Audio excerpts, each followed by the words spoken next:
فبأي آلاء ربكما تكذبان۔ نبی علیہ السلام نے ارشاد فرمایا کہ جو شخص دنیا میں دوسروں کی غلطی کو جتنا جلدی معاف کرنے والا ہوگا، اللہ قیامت کے دن اس کی غلطیوں کو اتنا جلدی معاف فرما دیں گے۔ اور دوسری حدیث پڑھ کے تو ڈر لگتا ہے۔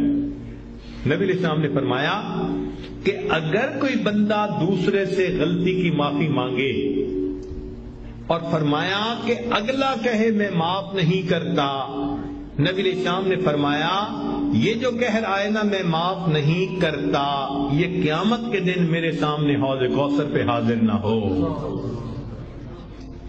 یعنی دوسرے لفظوں میں اللہ کے حبیب صلی اللہ علیہ وسلم نے فرمایا میں اس بندے کی شکل نہیں دیکھنا چاہتا۔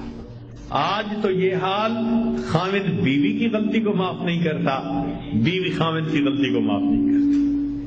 اللہ اکبر کبیرہ۔ سوچئے تو صحیح ہمارے دل کی حالت کس قدر بری ہو چکی ہے، اپنوں کو معاف نہیں کرتے۔ ایک بزرگ تھے، حج کے سفر پر گئے، ان کے ہاتھ میں ایک تھیلا تھا، اس میں ان کے پیسے بھی تھے، سارا کچھ تھا۔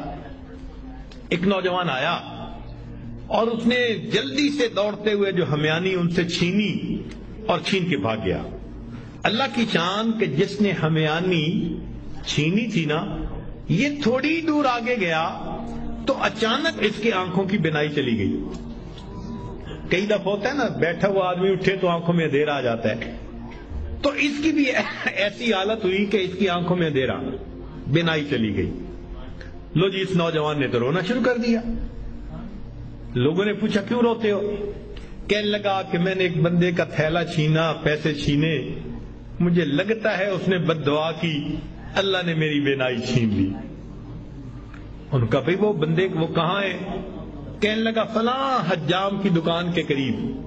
تو جب اس بندے کو بتایا کہ بھئی وہ بڑے میاں آ گئے، لوگوں نے بھی کہا معاف کر دیں، نوجوان نے بھی کہا پلیز مجھے معاف کر دیں، وہ کہنے لگے میں نے تو اسی وقت ہی معاف کر دیا تھا۔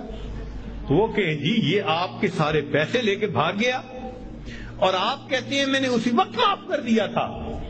وہ کہنے لگے ہاں مجھے خیال آیا تھا جس کی وجہ سے میں نے اسی وقت معاف کر دیا تھا۔ تو لوگوں نے پوچھا کیا خیال آیا تھا؟ تو وہ بڑے میاں کہنے لگے کہ جب یہ میرا تھیلا لے کے بھاگ گیا تو میرے ذہن میں خیال آیا قیامت کا دن ہوگا اور میں اگر اللہ کے سامنے مقدمہ پیش کروں گا تو اس بندے سے حساب لیا جائے گا، اور جتنی دیر میرے اور اس کے مقدمے کے فیصلے ہونے میں لگے گی، آقا صلی اللہ علیہ وسلم نے فرمایا میں امت کا حساب مکمل ہونے سے پہلے جنت میں نہیں جاؤں گا۔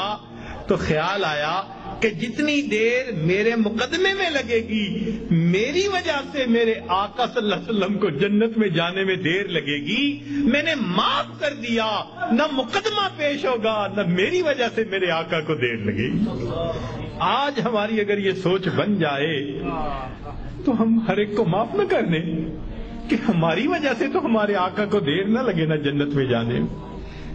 ہم بھی اپنے گھروں میں اپنی بیٹی کو، اپنے بیٹے کو، اپنی بیوی کو، اپنے بھائی کو غلطیاں ہو جاتی ہیں، باتیں ہو جاتی ہیں، تو بجائے دلوں میں کینہ رکھنے کے اور بجائے دلوں کے اندر دشمنی پالنے کے، ہم اللہ کے لیے معاف کرنے کی عادت ڈالیں۔ یہ نبی علیہ السلام کی عادت مبارکہ ہے۔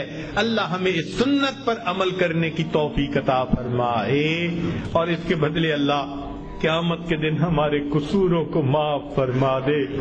میرے دوستو ہم اس کے زیادہ محتاج ہیں۔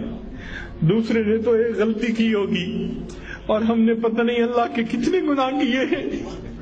اگر ایک غلطی کو معاف کرنے پہ وہ پروردگار سب گناہوں کو معاف کر دے تو سستا سودا ہے۔ اس لیے جب بھی کوئی معافی مانگے یا نہ بھی مانگے، اللہ کی رضا کے لیے اللہ کے بندوں کو معاف کر دیا کرو۔ اللہ تعالی ہمیں اس صفت کے ساتھ بقیہ زندگی گزارنے کی توفیق عطا فرمائے۔ وآخر دعوانا ان الحمد للہ رب العالمین۔